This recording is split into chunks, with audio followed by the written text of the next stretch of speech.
Bonjour à tous, bienvenue dans ce nouveau webinaire organisé par lepetitjournal.com, le journal des Français, des Français à l'étranger, votre quotidien en ligne.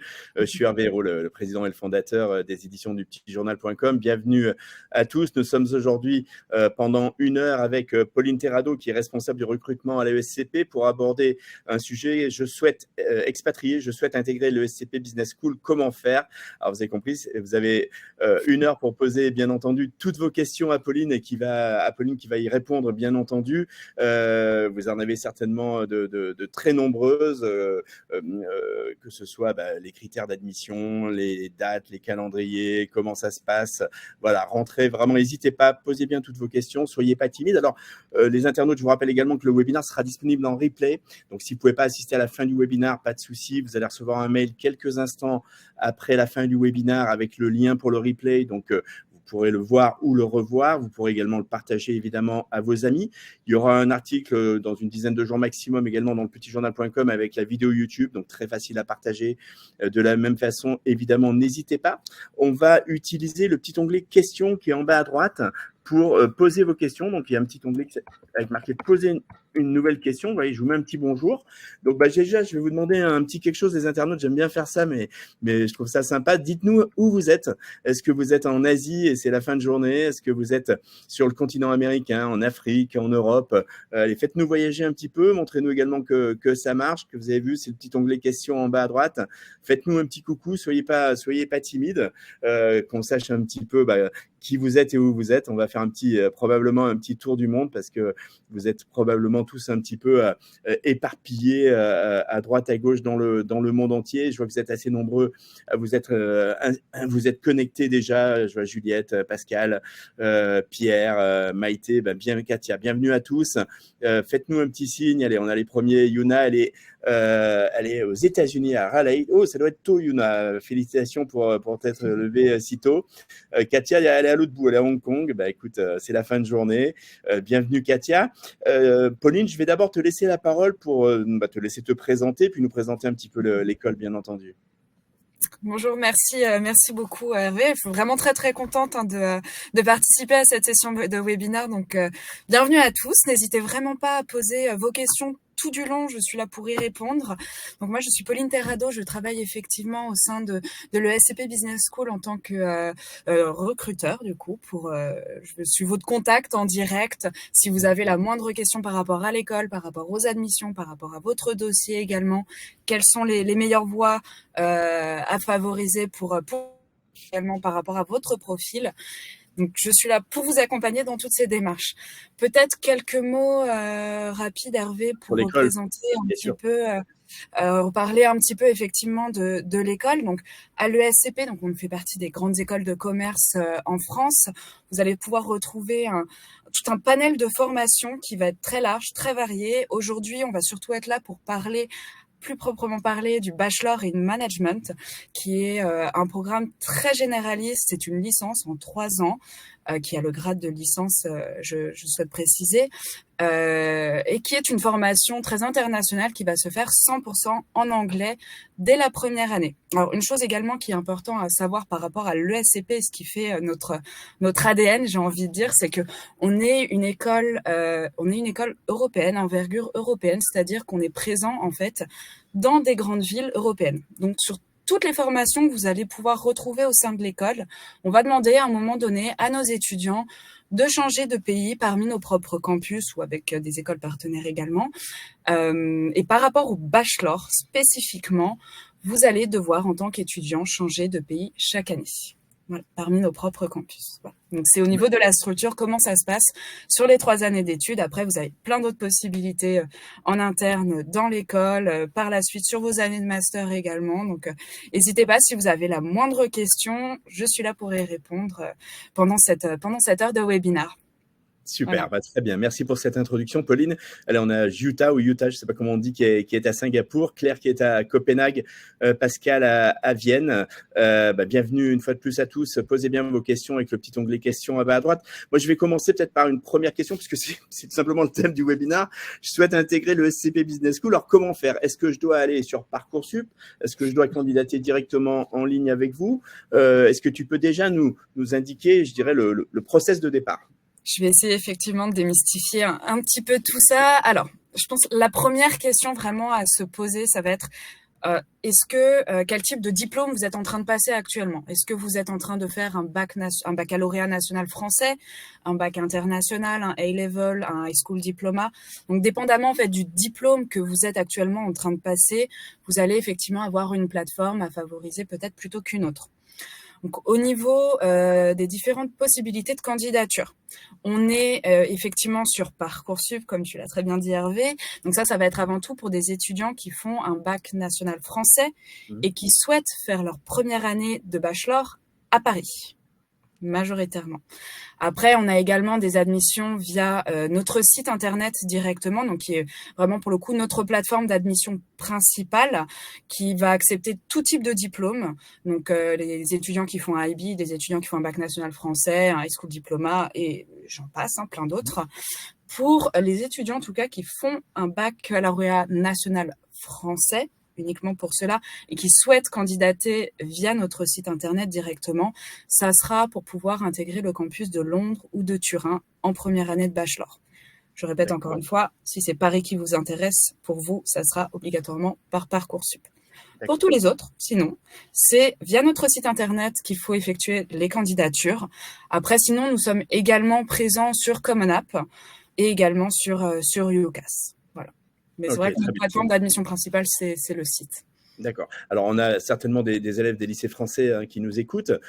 Du coup, sur Parcoursup, quels sont les délais? Je crois qu'on peut déjà déposer ses vœux, si j'ai bien compris. Oui, c'est ça. La plateforme, elle a ouvert mi-janvier, le 17 janvier, si je ne me trompe pas. Elle a ouvert mi-janvier. Les vœux peuvent être faits actuellement. Vous allez avoir au niveau des deadlines, il me semble que vous devez les faire jusqu'à mars. Je n'ai plus la date exacte en tête. Jusqu'à mars où vous pouvez formuler de nouveaux vœux. Oui. Puis vous devez finaliser votre dossier de candidature directement à partir, jusqu'au mois d'avril, jusqu'à début avril. Voilà. Après, on va passer sur toute une session en fait d'interview, d'oraux, si votre dossier a été effectivement sélectionné par nos équipes.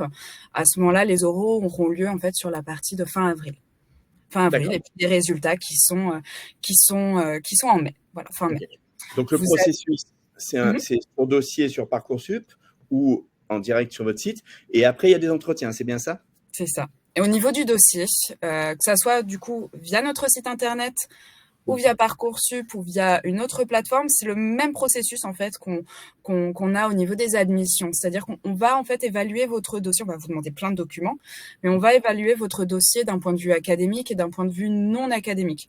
Donc toutes les expériences que vous avez en tant qu'étudiant, que vous avez en dehors des cours, vos centres d'intérêt, les sports, votre ouverture internationale, si effectivement vous avez eu la chance de voyager, d'habiter dans plusieurs pays en même temps, tout ça c'est des choses qu'il faut mettre en valeur, qu'il faut mettre en avant dans votre dossier de candidature parce que ça va être vraiment valorisé. Vous avez sur Parcoursup, par exemple, nous allons vraiment prêter attention et vraiment regarder la catégorie centre d'intérêt, la catégorie activité et centre d'intérêt. Il me semble que c'est la bonne formulation de cet espace dans Parcoursup. Donc c'est vraiment très important de bien la remplir, de bien remplir également la lettre de motivation sur Parcoursup que je vous recommande de faire en anglais parce que notre formation se fait 100% en anglais. Voilà, donc ça, c'est deux éléments d'un point de vue non académique qui vont être importants sur le dossier de candidature. Via notre site internet, on va vous demander en tant qu'étudiant du coup de nous faire un CV, de nous fournir un CV qui va pouvoir répertorier justement toutes vos activités, tous vos centres d'intérêt, tous ces éléments dont on vient de parler et également un personal statement qui va être un peu plus conséquent que sur Parcoursup. On vous demande environ 1000 mots à peu près à faire sur les admissions via notre site internet. Donc voilà, c'est les deux éléments d'un point de vue non académique qui vont être mis en avant. Après, sur l'académique, bon, ça tombe un peu plus sous le sens, ça va être vos bulletins du lycée, des 3 dernières années, ou alors juste de la première et de la terminale si vous passez par Parcoursup, et également des lettres de recommandation et tout élément complémentaire que vous pouvez donner également, vous pouvez le fournir dans votre dossier. Voilà. Parfait, très bien. Allez les internautes, soyez pas timides, posez vos questions. J'imagine que vous avez quand même beaucoup de questions pour votre orientation future si vous êtes au lycée, pour vos enfants si vous êtes des parents. J'aimerais, Pauline, que tu me dises quels sont un petit peu les prérequis. C'est-à-dire, est-ce que par exemple, voilà, vous regardez évidemment les notes, hein, et c'est une école d'excellence, donc je pense qu'il vaut mieux avoir des bonnes notes. Mais est-ce qu'il vaut mieux avoir des très bonnes notes en mathématiques ou avoir fait maths spé, spécialisation maths, je veux dire? Est-ce que si j'ai des bonnes notes en histoire, c'est pris en compte aussi? Alors effectivement, c'est une très bonne question. On va, comme c'est un Bachelor of Science spécialisé en management que l'on propose au sein de l'école, c'est vrai que les mathématiques vont être importants sur le dossier de candidature. Donc c'est important d'avoir gardé des mathématiques, d'avoir suivi des mathématiques dans le cadre du lycée. Après, on ne va pas forcément favoriser des mathématiques en spécialité, en expert. Tant que il y a des mathématiques en complémentaire, ça ira très bien. Bien sûr, après les exigences en termes de notation vont pas forcément être les mêmes suivant les matières, mais sinon de manière globale, au niveau du dossier académique, on regarde dans sa totalité. Ça va pas être que les mathématiques. C'est vraiment le niveau dans chacune des matières. Les niveaux en langue vont être importants également. On prête attention aux commentaires des professeurs. Donc les avis des professeurs dans chaque classe, c'est des choses qui sont prises en considération aussi. Et on va regarder les différents bulletins. Donc pas que les bulletins de terminale. Ceux de première vont être importants. Si vous candidatez aussi via notre site internet, à ce moment-là, on va prêter attention également aux bulletins de la seconde. Oui. Donc au niveau des bulletins de la seconde, rassurez-vous, c'est pas ce qui aura le plus de poids, mais ça nous permet vraiment en fait d'avoir une visibilité sur votre parcours, où est-ce que vous avez été, si vous avez effectivement changé d'école entre-temps. C'est des choses qui vont être prises en considération, comment a pu être votre adaptabilité par rapport à ces situations. C'est pour ça qu'on vous demande le dossier aussi complet à ce niveau-là. Après, voilà, toutes les notes vont vraiment compter sur la candidature, mais c'est effectivement important d'avoir gardé des mathématiques. Ouais. Mais ça peut être intéressant également de voir s'il y a une progression de l'élève. Peut-être qu'en seconde, Exactement.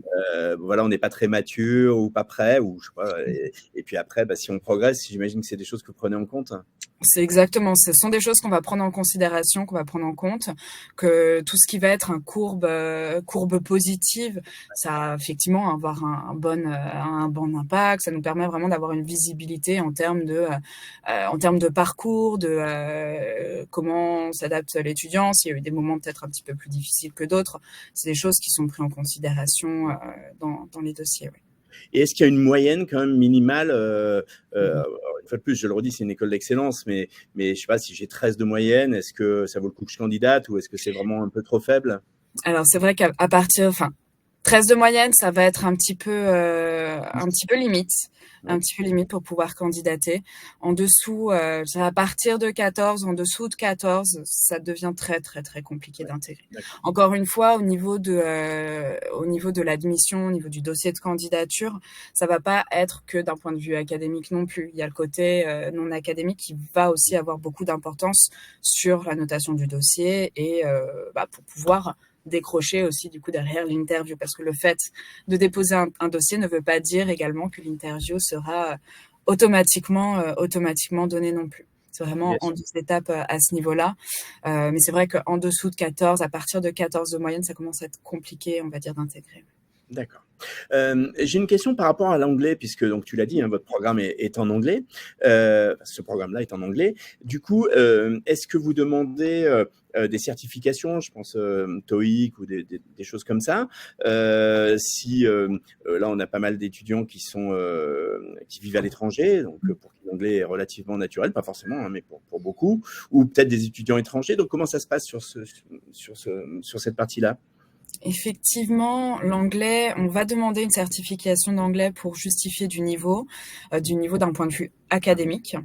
Du coup, comme on va vouloir demander une justification d'un point de vue académique, on ne va pas accepter le TOEIC. Voilà. Les différents tests qu'on va accepter, ça va être le TOEFL, où là, on va demander un niveau minimum de 90 sur 120. On va accepter également le IELTS. le Ouais. IELTS. Mmh. On va demander un niveau minimum de 6,5 sur 9. Et on va accepter également le Cambridge Advance. Pour le Cambridge Advance, je répète encore une fois, on ne va pas accepter le B1, le first. On va vraiment accepter que le Advance. Et là, il faut avoir un minimum de 180 points sur 210. Voilà. Après, il peut y avoir aussi des exceptions à la règle. Donc, au niveau du baccalauréat national français, si jamais l'étudiant fait un BFI, Mmh. BFI anglophone, bien sûr, à ce moment-là, il peut y avoir une exemption du test d'anglais, bien sûr. D'accord. Après, si vous faites un IB anglophone, bien sûr, à ce moment-là, on va pouvoir vous exempter du test d'anglais. Un A-level ou un high school diploma, on va également faire des exemptions du test d'anglais. Donc, si jamais vous avez le moindre doute en tant qu'étudiant par rapport à est-ce que oui ou non vous pouvez avoir une exemption, contactez-nous. Vraiment, prenez contact avec nous directement. Nos équipes, on vous dira vraiment si oui ou non vous pouvez être exempté, si vous avez besoin d'un test, quel type de test également. Faut vraiment pas hésiter à nous contacter pour nous poser des questions à ce niveau-là. Au contraire. Super. Bon, allez, on a les premières questions des internautes. Continuez à bien poser vos questions, les internautes. J'ai une question de Claire qui demande quelles sont les spécialités demandées en terminale. Alors, on l'a abordé un tout petit peu, mais si tu veux nous répondre. Alors, les mathématiques, ça va être important. Voilà, mathématiques au moins en complémentaire, ça va être important pour pouvoir candidater sur le programme. Après, on va avoir aussi bien des étudiants qui vont avoir un profil beaucoup plus littérature anglaise par exemple, ou plus purement scientifique, ou d'autres qui vont être aussi purement économiques. On va pas avoir de préférence à ce niveau-là. On a vraiment des étudiants qui ont suivi des parcours vraiment très différents les uns des autres aussi. Donc, le socle commun qu'il va y avoir, ça va être les mathématiques. Vraiment. Voilà. Donc, au niveau des autres matières, moi, si je peux vous recommander quelque chose, c'est d'avoir des matières aussi dans lesquelles vous allez pouvoir vous épanouir, dans lesquelles vous allez être bien et qui vont vous permettre justement de pouvoir donner le meilleur de vous-même par la suite pour pouvoir décrocher les écoles qui vous intéressent. Ouais. Allez, deux petites questions assez pratiques pour revenir sur l'anglais. Marin demande, le dual diplôma est-il considéré comme une exemption pour le test d'anglais? J'attendais cette question. C'est une très bonne question. Merci, Marin. Alors, pas nécessairement, en fait. C'est par rapport au dual diplôma, ça va vraiment être du cas par cas. Donc, pour ça, il faut vraiment que vous nous contactiez directement pour qu'on puisse vous dire si oui ou non vous pouvez être exempté du test. Voilà. Mais une chose à savoir par rapport au dual diplôma quand même, il faut que vous ayez suivi le dual diplôma au minimum pendant 3 ans. Vraiment strict minimum, mais ça ne fait pas partie, il n'y a pas que cet élément-là qui va rentrer en considération. Donc, s'il vous plaît, prenez contact avec nous pour qu'on puisse vraiment vous certifier si oui ou non, avec le dual diplôma, que vous passez, vous pouvez du coup être exempté. Parfait, merci pour cette précision. Pierre, c'est une question un petit peu du même ordre. Il dit qu'il est bilingue, il a étudié au Vietnam pendant 5 ans en IB School. Est-ce qu'il doit également présenter un test d'anglais? Alors, IB School, du coup, ça veut dire que vous avez fait votre IBDP ou est-ce que vous avez fait juste au contraire plutôt le début du lycée, collège dans ce système-là? Il va y avoir plusieurs choses qui vont être à prendre en considération justement à ce niveau-là. Donc, encore une fois, contactez-nous. Contactez-nous, envoyez-nous un email pour qu'on puisse vraiment vous répondre par rapport à ça.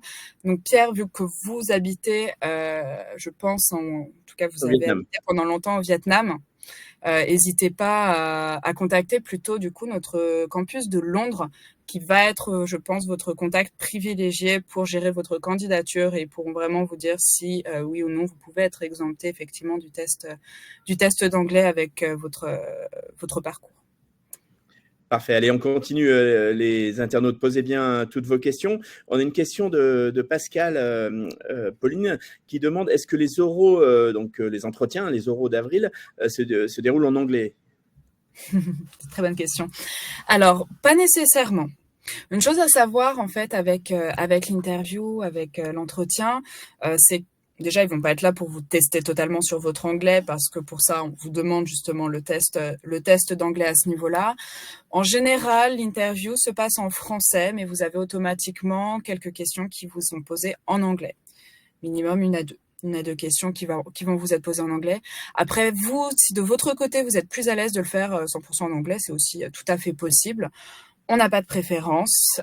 C'est à vous de voir en fait dans quelle langue vous allez être le plus à l'aise pour pouvoir passer l'interview. Le but, ça va vraiment être d'apprendre à vous connaître, de savoir quel est votre parcours, de s'assurer que vous êtes suffisamment mature aussi pour pouvoir suivre ce type de programme, changer de pays chaque année. C'est pas toujours facile, donc c'est vraiment des points qui vont être en fait abordés au moment de l'entretien notamment. Donc, c'est un entretien pour que vous arriviez à mieux connaître votre candidat, à sa personnalité, ses capacités d'adaptation, ses compétences. Est-ce qu'il y a également, je dirais, une dimension où la personne peut peut-être se démarquer, mettre en avant ses différentes expériences? Alors, oui, bien sûr. Alors vous qui justement avez des profils assez internationaux, qui avez eu, je pense, la chance et l'opportunité aussi d'habiter dans plusieurs pays différents, ça bien sûr, c'est des choses que vous allez pouvoir mettre en avant et qui vont faire une différence pour vous, en tout cas au niveau du dossier déjà et au niveau de l'entretien. L'entretien, pour en parler plus amplement, on va dire, donc c'est effectivement un entretien de motivation et de personnalité aussi de cette manière-là. Vous aurez automatiquement aussi une question sur l'actualité en tant qu'étudiant. Donc si j'ai un conseil, lisez les news, renseignez-vous sur ce qui se passe un petit peu partout à travers le monde. Mais effectivement, au niveau de l'entretien, une chose qui va être importante de mettre en avant aussi, c'est quelle est votre ouverture internationale aussi de manière générale. Parce que le fait de vouloir intégrer le programme bachelor à l'ESCP, la dimension internationale est vraiment très importante. Donc, il faut que ça soit aussi une volonté pour vous de vouloir vous baigner dans ce type d'environnement. Voilà. Très bien. Allez, on a une question de Camille qui demande pourriez-vous nous parler davantage sur le bachelor et les spécificités et comment se déroulent les années d'échange? Ça, c'est un point important, Pauline, parce que donc, j'ai bien compris que vous aviez le campus à Londres, le campus à Turin, Paris. Donc, du coup, comment ça s'articule? Est-ce que finalement, c'est l'étudiant qui choisit ou est-ce qu'il y a un suivi du cursus avec des années qui sont programmées? Alors effectivement, donc sur ce programme-là spécifiquement, les étudiants doivent changer de pays chaque année. Alors ce n'est pas vraiment un programme d'échange, dans le sens où les étudiants ne vont pas dans des écoles partenaires. Donc à l'ESCP, comme je vous disais tout à l'heure, on est constitué en fait de plusieurs campus en Europe. C'est vraiment tous ces sites-là, tous les sites dans lesquels on est présent font partie de l'école et constituent en fait l'école ESCP. Vous avez, sur la première année, en tant qu'étudiant, du coup, c'est l'étudiant qui choisit, sous certaines conditions aussi bien sûr, mais c'est l'étudiant qui choisit s'il veut aller faire sa première année à Paris, s'il veut faire sa première année à Londres ou à Turin. La deuxième année, bien sûr, il va devoir changer, parce que c'est une année, un pays, sur 3 ans. Donc la deuxième année, il aura le choix donc entre Madrid, Paris et Turin. Turin, tous les cours sont en anglais sur cette deuxième année de bachelor, sur la première année aussi.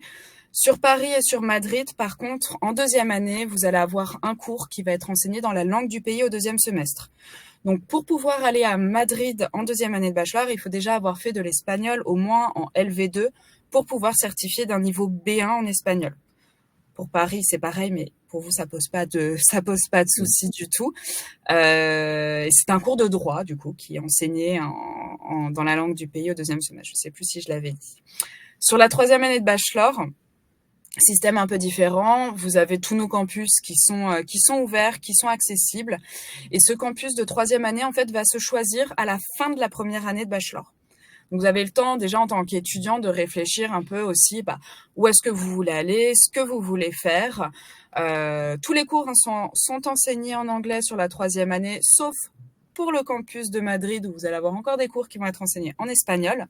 Donc là, il faut encore certifier d'un certain niveau en espagnol pour pouvoir accéder à Madrid en troisième année. Et également, sur le campus de Paris en troisième année, c'est un système, en fait, d'apprentissage. C'est-à-dire que les étudiants sont à la fois à l'école et en entreprise, en fait, sur l'année académique.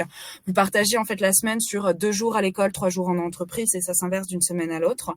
Donc, pour là, il faut parler couramment aussi en français pour pouvoir accéder à l'apprentissage en troisième année.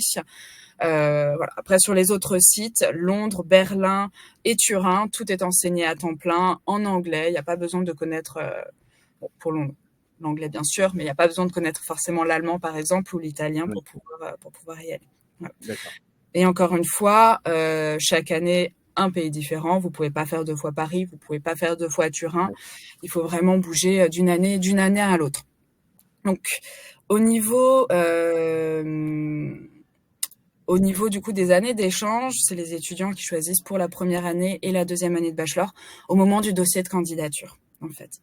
Vous avez, au niveau des autres conditions que vous avez par rapport à ça, donc au-delà des langues, comme je vous ai parlé hein, sur l'année 2 et sur l'année 3, vous avez effectivement aussi, en fonction, si jamais vous avez par exemple trop d'étudiants qui choisissent un même campus, nous malheureusement on n'a pas la possibilité d'accepter tout le monde sur un même site.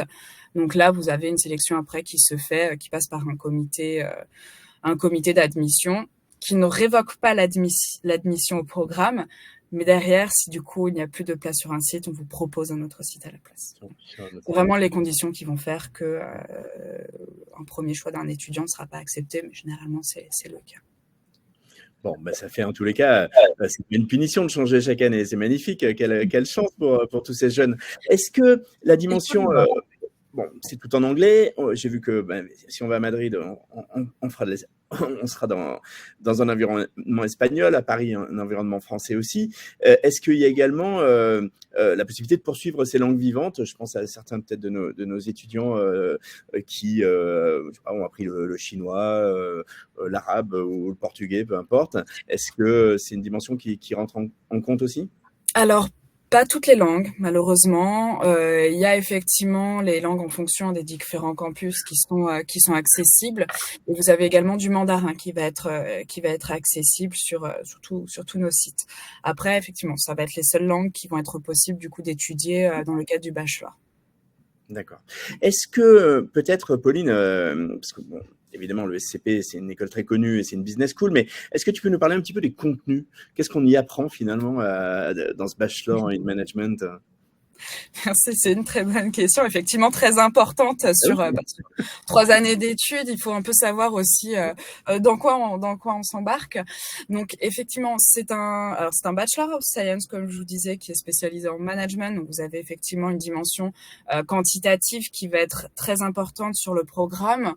Vous avez au niveau des cours, sinon, ce sont des cours qui sont très généralistes, qui sont vraiment très très généralistes dans le management, et on a pris la décision dans l'école également de vous donner en fait une ouverture, une certaine ouverture d'esprit avec du coup des humanities qui sont intégrés dans le programme directement.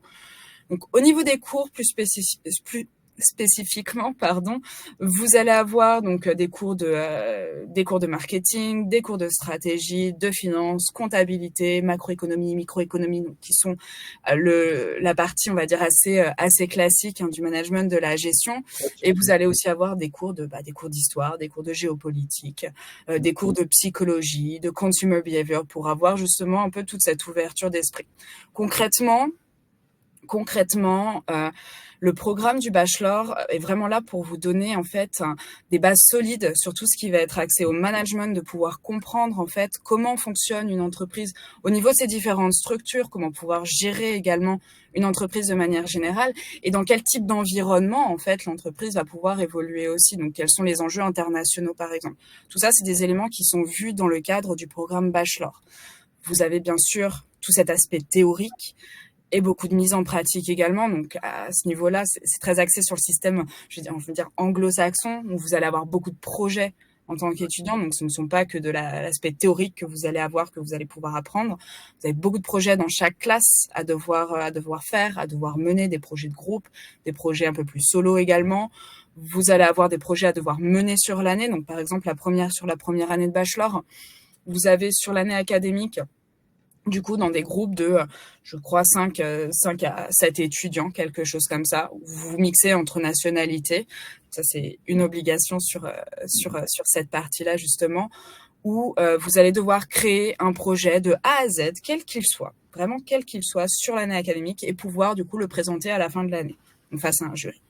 Vous avez sur la deuxième année de bachelor ce projet comme on appelle le collective project. Du coup, vous allez avoir toujours sur le même aspect en petit groupe. Vous allez avoir du coup des entreprises qui vont venir. En général, ce sont des startups qui, en général, sont dans le domaine des sustainability, pardon, qui vont arriver avec une problématique et vous allez devoir les accompagner du coup dans votre groupe sur l'année académique par rapport à cette problématique directement. Donc travailler directement avec l'entreprise.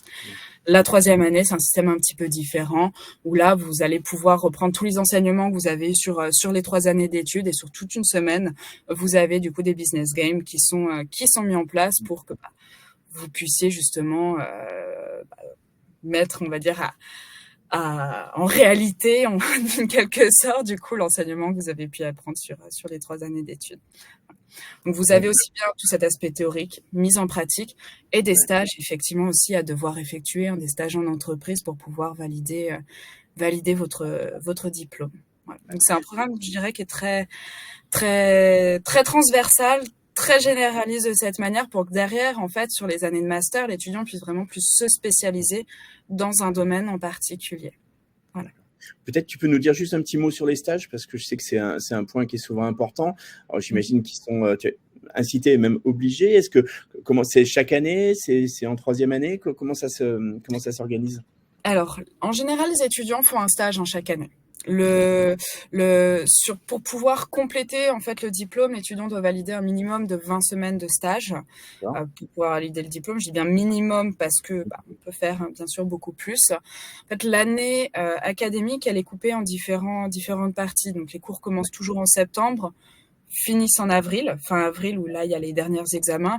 Et là, les étudiants, en fait, ont la partie de mai jusqu'à août pour pouvoir faire un stage en entreprise.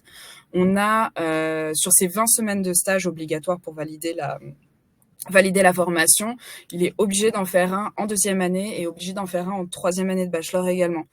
Après, généralement, les étudiants en font un aussi en première année de bachelor, et je vous recommande, en tant qu'étudiant, également d'essayer de capitaliser un maximum là-dessus et de faire un maximum de stages, découvrir différentes formes d'entreprises, différentes structures également au niveau des entreprises pour pouvoir vous aider aussi à construire un peu votre projet. Donc ça, c'est assez important.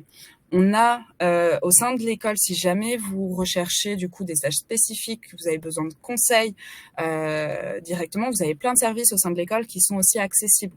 On a notamment un département carrière qui est en relation avec les entreprises et qui sont là pour vous accompagner dans toutes ces démarches aussi. Donc, ils font des interventions en cours.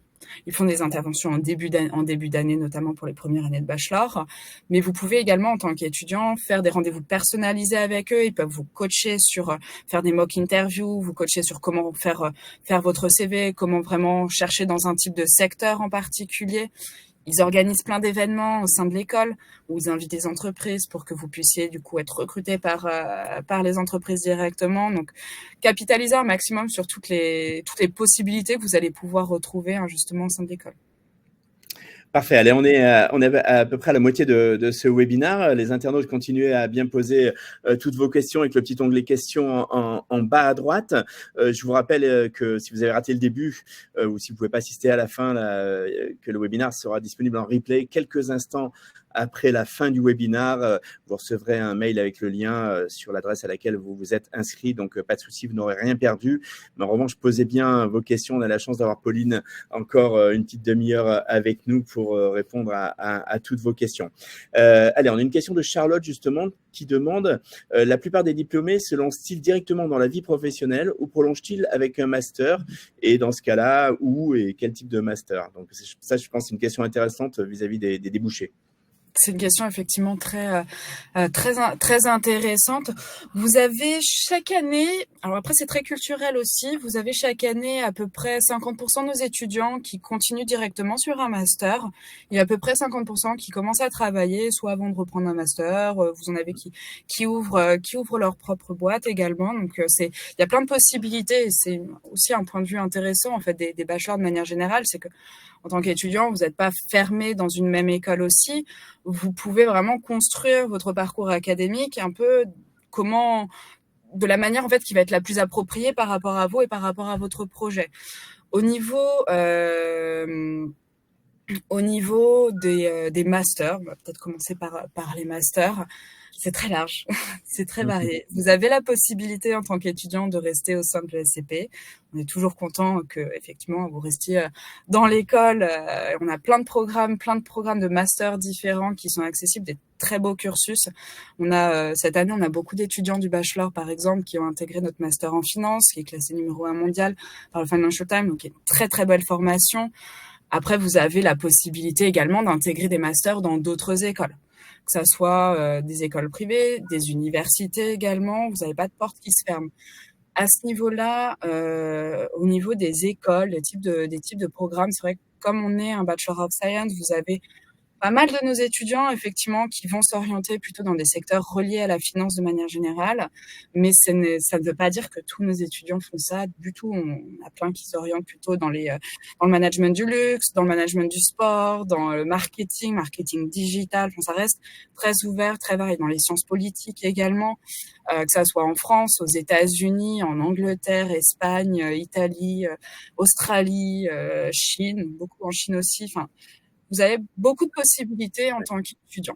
Après, sur l'insertion professionnelle, c'est vrai que si j'ai un conseil à vous donner, en tout cas, si jamais vous voulez faire construire en tout cas votre carrière en France de manière générale, ne vous arrêtez pas au bachelor. Continuez vraiment directement sur un master, enfin, travaillez un petit peu et reprenez sur un master par la suite. Par contre, si vous voulez effectivement avoir cette dimension internationale aussi et travailler, je sais pas, en Angleterre ou dans d'autres pays, vous pouvez très bien, avec du coup un bachelor, pouvoir rentrer dans la vie professionnelle et gagner en échelon aussi très très rapidement. Dans Encore une fois, un peu comme pour les masters hein, aussi également, au niveau des postes et types d'entreprises, ça reste très très ouvert et très varié. Ouais. Soit aussi bien dans de la logistique, de la finance, du conseil. Il y a 2 ans, on a eu beaucoup d'étudiants qui sont orientés dans le conseil sur l'insertion professionnelle par la suite. Ça reste très très ouvert ouais, à ce niveau-là. Vous n'avez pas de porte qui se ferme. Vous êtes sur une école qui est reconnue, hein, qui est très reconnue en France, qui est très reconnue à l'international également à l'étranger. Vous avez des formations de qualité qui derrière hein, aussi vont avoir cette notoriété, vont vous permettre hein, de pouvoir évoluer rapidement ou de pouvoir aussi intégrer donc derrière des masters, des formations de qualité également si vous souhaitez aller au-delà de la France aussi. Hein, donc, il y a plein de possibilités. Ça ouvre plein de portes. Pascal demande une précision. Elle demande si le choix de l'alternance en 3e année, donc à Paris, hein, si j'ai bien compris, elle demande si ça signifie une entrée dans la vie active à Bac+3 ou si on peut poursuivre après en master. Non, vous pouvez très bien poursuivre en master après avoir fait du coup l'apprentissage, l'alternance en 3e année de bachelor. Donc ça ne vous contraint pas en tant qu'étudiant de continuer directement sur la vie professionnelle. Après, c'est vrai aussi que en faisant l'apprentissage, vous avez beaucoup d'étudiants qui ressortent avec, avant même de terminer la formation, avec un job qui est proposé. Donc après, c'est à vous de choisir en tant qu'étudiant ce que vous voulez faire en fait. Est-ce que vous voulez continuer à travailler? Est-ce que vous voulez au contraire continuer directement sur un master? C'est votre décision et vous n'avez pas de chemin ou de parcours qui va être tout tracé de cette manière-là. Hein, pour le coup. Ça donne plus un choix supplémentaire en fait. Exactement. Très bien. Est-ce que, Pauline, vous avez des accords, des possibilités de double diplôme, que ce soit en France ou avec d'autres universités à l'étranger? Il y a, oui, il y a des possibilités de double diplôme. Il y a également des possibilités d'échange avec des écoles partenaires. C'est vrai, par contre, que c'est pas forcément quelque chose qui est très demandé de nos étudiants de manière générale. C'est possible de le faire, hein, mais c'est pas forcément très demandé parce que déjà le fait de bouger chaque année de pays de cette manière-là, c'est vrai qu'on n'a pas forcément eu beaucoup de demandes à ce niveau-là. Sinon, on a des possibilités d'échange, effectivement, quand même, avec des universités en Chine pendant la 3e année de bachelor. Si c'est quelque chose qui vous intéresse, bien sûr, il faudra pas faire sa 3e année de bachelor à Paris parce que le fait de faire la 3e année en apprentissage ne permet pas de pouvoir faire un semestre d'échange du coup dans une université partenaire. On a également une possibilité de semestre d'échange à l'IFM pendant la troisième année, donc l'Institut français de la mode, pardon, à Paris, pendant la troisième année de bachelor. Après, au niveau des doubles diplômes, il y a également des doubles diplômes qui sont disponibles. On en a 2 pour le moment qui sont accessibles. Vous allez avoir un double diplôme avec l'université de Carlos III, du coup, à Madrid, qui va être accessible. Donc là, à ce niveau-là, au lieu de faire le programme en 3 ans, le programme va se faire en 4 années d'études. Donc vous avez une première année qui se fait sur le campus de votre choix, donc Londres, Paris ou Turin. La deuxième année se fait par contre obligatoirement à Madrid. Une précision pour pouvoir choisir ce double diplôme, il faut parler évidemment couramment espagnol pour pouvoir y accéder, donc pouvoir certifier d'un niveau C1 en espagnol. Et du coup, cette deuxième année de bachelor, le premier semestre se fait sur le campus de Paris, sur le campus de ESCP à Madrid, et le deuxième semestre va se faire par contre à l'université de Carlos III, du coup à Madrid. La troisième année de bachelor se fait dans le campus du choix de l'étudiant. Et il y a une quatrième année qui s'effectue donc directement à Madrid, à Carlos III. Voilà. Un autre double diplôme également qui va être existant, donc un diplôme en business, qui est avec l'université du coup de Victoria à Vancouver. Et dans ces cas-là, qui fait une quatrième année d'études. Et cette quatrième année d'études, du coup, se fait directement du coup, sur l'île de Victoria, à Vancouver, dans l'université. Très bel endroit, apparemment. Oui, c'est ce que j'allais dire, c'est tentant. On voit souvent que, à juste titre, que l'ESCP forme les leaders de demain, déterminés à avoir un impact positif sur le monde. Tu fais partie de cette génération, c'est la génération-là qui nous lit, qui nous pose des questions. On sait qu'ils sont sensibles à l'environnement, au développement durable, à un monde plus éthique, plus responsable. Est-ce que, j'imagine que vous le voyez avec vos étudiants, est-ce que vous l'avez adapté aussi dans vos programmes et finalement dans les débouchés que ça peut apporter? Vous avez effectivement alors il n'y a pas d'obligation du tout, quelle qu'elle soit, au niveau des débouchés de manière générale. Après, vous avez effectivement cette dimension qui a été intégrée dans les cours. Vous avez des possibilités de faire des cours du coup de finance durable, sustainability finance notamment. Donc il y a cette dimension effectivement qui a été intégrée sur tous nos programmes de manière générale. Vous avez plein d'activités au sein de l'école également qui sont organisées de cette manière. C'est aussi une des raisons pour laquelle le projet, le Collective Project de deuxième année se fait avec des entreprises qui ont cette dimension de sustainability notamment. Ouais, c'est très transverse en fait, ça touche tous les secteurs. On n'y échappe pas, on est obligé et au-delà d'être obligé, c'est vraiment une volonté en fait de l'école à ce niveau-là d'inclure cette dimension. Ouais. Allez les internautes, posez bien toutes vos questions, il reste une petite vingtaine de minutes. Moi j'aimerais que tu me décrives un petit peu, Pauline, comment se traduit l'environnement multiculturel de l'ESCP. Alors j'ai bien conscience que quand on fait un campus dans un pays différent chaque année, je dirais que ça va un peu de soi, mais je pense qu'aussi ça se traduit par le nombre de nationalités, le pourcentage d'étrangers que vous avez. Exactement, oui. Et alors le côté multiculturel, ça se fait à plein niveau. Donc effectivement, c'est pas que au niveau de la structure du programme, même si c'est ce qui est le plus visible, on va dire de cette manière-là. Sur le programme bachelor spécifiquement, on a plein de nationalités différentes. Alors, si je me trompe pas, cette année, on a 101 nationalités différentes sur le cursus du bachelor. Donc, vous avez une bonne représentation un petit peu partout dans le monde. C'est ça. Chaque année, on tourne toujours un peu aux alentours de 30% d'étudiants français sur le cursus. Donc, vous allez vraiment pouvoir retrouver au niveau de la cohorte, en tout cas, des étudiants qui viennent de partout dans le monde. Tous les continents sont représentés à ce niveau-là. Après, c'est vrai que on a quand même cette envergure européenne. Donc, vous allez aussi retrouver beaucoup de nationalités européennes sur le cursus, mais pas que. Vraiment de partout. Après, ce côté multiculturel, il va pas se traduire, que au travers des étudiants que vous allez pouvoir retrouver ou de la structure. C'est-à-dire, ça se retrouve également au niveau de l'école, au niveau de la nationalité, également de nos professeurs qui enseignent, pas forcément que sur un programme spécifique, mais qui vont pouvoir aussi enseigner qui enseignent sur plusieurs programmes également à la fois. Vous avez, je crois qu'au niveau de nos professeurs, si je ne vous dis pas de bêtises. On a, je crois, 130 nationalités différentes, quelque chose comme ça. Donc, vous avez Large aussi. des nationalités assez larges. Ouais. Très bien. Allez, j'avais zappé une question de Katia, mais il n'est pas trop tard pour la poser. J'espère que Katia est toujours là, mais je crois que oui. Quel est le pourcentage d'élèves admis après les oraux? Oula, c'est une bonne question. Malheureusement, je ne saurais pas vous dire Oui. du tout simplement parce que je ne le sais pas. Les oraux vont être très aléatoires dans le sens où c'est pas quelque chose de fixe, pareillement par session d'admission. On n'a pas de quota spécifique par session d'admission. Parce que là, on a parlé effectivement de Parcoursup au début, et je pense que la question de Katia doit venir par rapport à Parcoursup. Vous avez, encore une fois, ce n'est pas notre plateforme d'admission principale du tout. Ouais. La plateforme d'admission principale va vraiment être via le site internet. Et là, on n'a pas on n'a pas du tout de quota par session de manière générale. C'est-à-dire que si au moment d'une session, je vous prends des extrêmes hein, pour un peu imager la chose, mais si vous avez,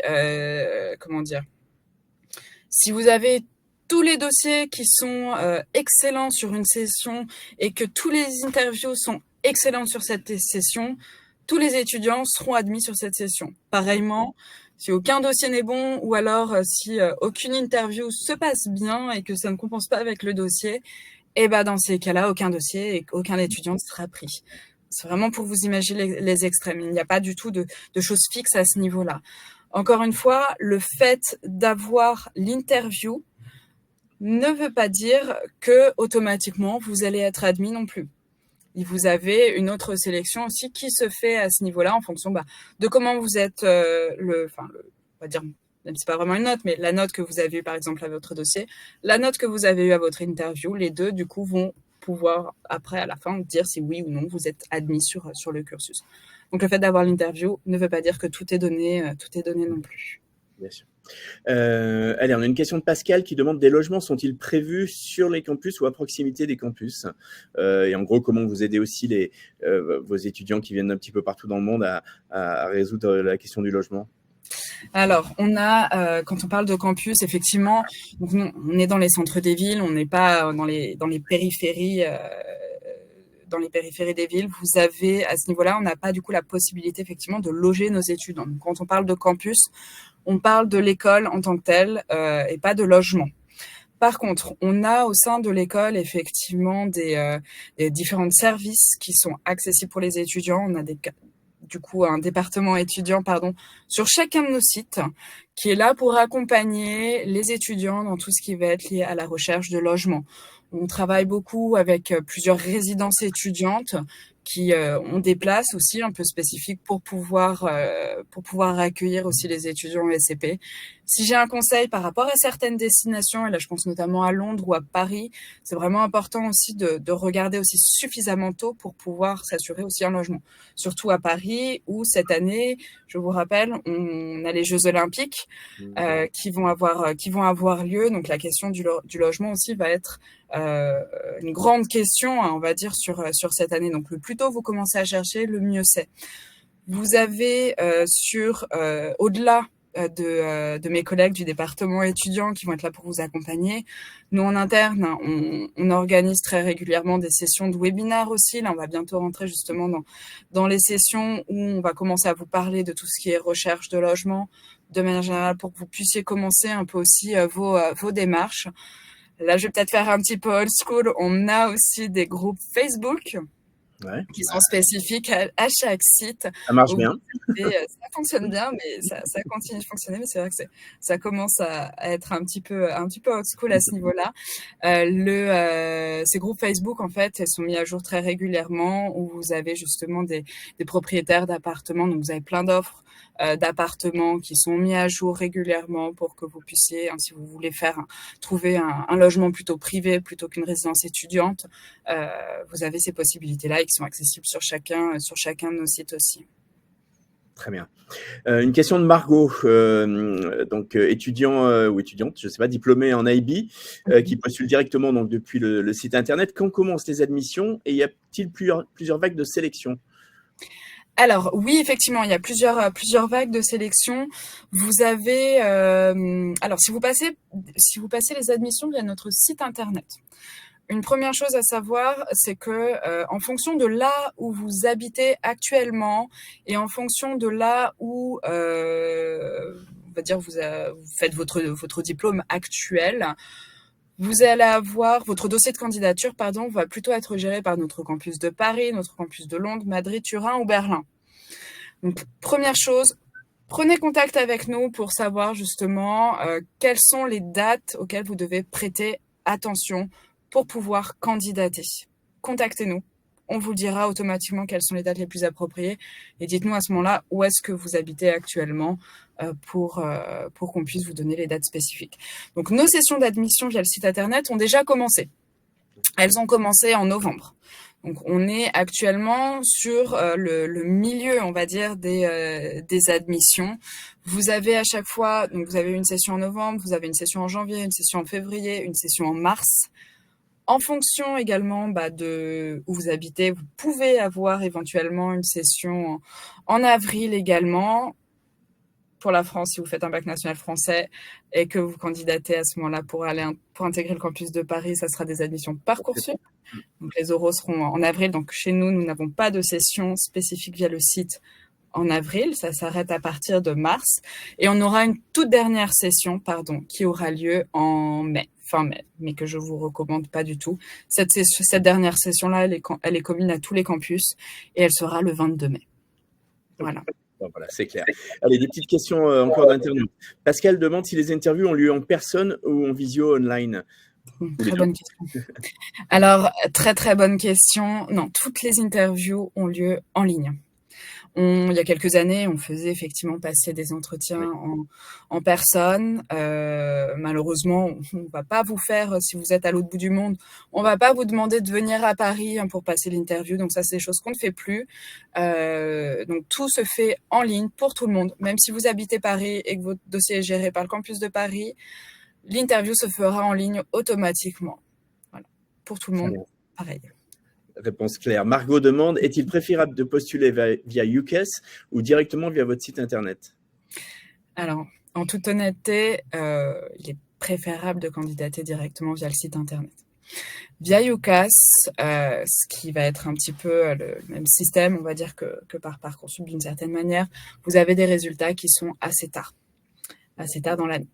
Effectivement, en général, les étudiants qui candidatent aussi via UCAS, ça va être parce que vous souhaitez faire votre première année de bachelor à Londres. Malheureusement, comme les résultats sont assez tard, on ne pourra pas assurer à tout le monde qui passe par UCAS de pouvoir avoir Londres en première année de bachelor. Donc, si c'est Londres sur la première année de bachelor qui vous intéresse, passez par le site internet, ça sera beaucoup plus simple. Et ça vous assurera en tout cas de pouvoir avoir effectivement de manière plus sûre une place pour pouvoir intégrer Londres. Après, si jamais vous présentez effectivement plusieurs écoles en Angleterre, UCAS sera à ce moment-là et que vous souhaitez vraiment tout condenser en même temps, UCAS va être une bonne plateforme dans ces cas-là pour candidater. Ok, allez les internautes, il nous reste quelques petites minutes, c'est le moment des toutes dernières questions, donc à vos claviers, n'hésitez pas, on a la chance d'avoir Pauline encore un tout petit instant. Pauline, moi j'aimerais te poser une question par rapport, comment s'organise un petit peu, je dirais une semaine type, quand on est un étudiant à l'ESCP, entre, je dirais, les cours, le travail personnel, et puis aussi un petit peu la vie étudiante, la vie associative? Très bonne question. Alors, il n'y a pas de semaine vraiment type à ce niveau-là, dans le sens où l'emploi du temps évolue d'une semaine à l'autre. Ce ne sont pas des choses vraiment fixes. Les seules choses fixes, on va dire, que vous allez pouvoir avoir au sein du programme, c'est que les étudiants ont automatiquement tout leur jeudi après-midi de libre. Voilà. Jeudi après-midi de libre pour pouvoir justement, et on vous encourage à faire une activité associative ou sportive. Ou les deux. Il y a une vie associative assez développée. J'imagine que, indépendamment des fêtes, j'imagine qu'on peut s'inscrire à tout un tas d'associations, faire du sport, du caritatif. Effectivement, il y a plein d'associations qui sont accessibles, d'activités sportives également, beaucoup d'activités sportives. Après, une chose à savoir également, c'est que du fait d'être aussi multicampus, vous n'aurez pas forcément la même offre sur chacun des sites. Chaque site a ses propres activités, qu'elles soient associatives et sportives, mais vous retrouvez les classiques, on va dire, vous allez les retrouver partout. Voilà, mais ça, c'est une chose à savoir, ça va être propre à chaque campus. Et c'est vrai que pour le coup, à Paris, sur le campus de Paris, c'est là où vous allez retrouver la plus grande offre, en tout cas en termes d'activités sportives et associatives. Est-ce que, j'imagine que vous avez un énorme réseau d'alumni, est-ce que c'est un réseau également que vos étudiants peuvent mettre à profit? Oui, bien sûr. Alors, si je vous dis pas de bêtises, il me semble on est à un peu plus de 80 000 alumni répartis un peu partout dans le monde. Vous avez un réseau qui est assez fort et qui se trouve partout pour le coup. Au niveau du réseau alumni, une chose à savoir, donc en tant qu'étudiant, quand vous intégrez le programme bachelor, tout de suite, vous allez du coup intégrer l'annuaire, on va dire, des alumni. Vous pouvez y avoir accès. Vous pouvez également, si vous le souhaitez, participer, être membre en tout cas de l'association alumni. L'association alumni, ça va être du coup très très intéressant pour vous dans le sens où vous avez plein de services qui vont être possibles, qui vont être accessibles pour vous à partir du moment où vous rentrez dans l'école aussi. Ils organisent plein d'événements différents. Vous pouvez également bénéficier du coup comment on appelle ça, d'un système, alors pas un système de mentorat, pardon, pas de tutorat, mais de mentorat également avec des anciens. Plein d'événements, encore une fois, qui sont mis en place. Si vous recherchez des stages spécifiques, ce genre de choses, c'est des réseaux auxquels vous pouvez faire appel. Je sais qu'on a des étudiants qui ont déjà fait appel au réseau alumni également pour pouvoir développer leur projet, leur collectif project de première année. Voilà, c'est des choses auxquelles vous pouvez bénéficier et dans lesquelles vous pouvez faire appel tout au long de votre scolarité. Et également, une fois que vous avez terminé le programme, que vous commencez votre vie professionnelle, et ça, tout au long un peu de votre carrière professionnelle, vous pouvez aussi faire appel à ce réseau alumni. C'est un gros plus. Pascal demande combien d'heures de cours par semaine et j'élargirai un petit peu la question parce que c'est une école d'excellence, donc j'imagine qu'il y a également beaucoup de travail personnel qui est demandé. Est-ce qu'on peut concilier ça avec un job à côté ou c'est difficile? Alors, c'est possible. C'est possible, bien sûr, il faut pouvoir s'organiser en tant qu'étudiant. Donc, je sais qu'on a des étudiants qui ont des petits jobs étudiants en dehors, à côté des cours. Au niveau des heures de cours, c'est très différent du lycée. Vous avez, en tant qu'étudiant, ils ont moins d'heures de cours. Il y a à peu près 18 heures de cours par semaine. Par contre, il y a beaucoup de travail, effectivement, personnel à devoir effectuer. Je crois que c'est ce qu'un étudiant m'avait dit. Ils évaluaient ça à peu près à 3 heures de travail personnel par heure de cours. Oui, d'accord. Donc après, encore une fois, ça dépend en tant qu'étudiant de si vous avez aussi des facilités dans telle matière ou plus de difficultés dans telle matière. C'est des choses qui s'adaptent, mais c'est un peu l'évaluation qu'on a à ce niveau-là. Et oui, effectivement, ça peut s'allier aussi à un petit job à côté. C'est tout à fait possible.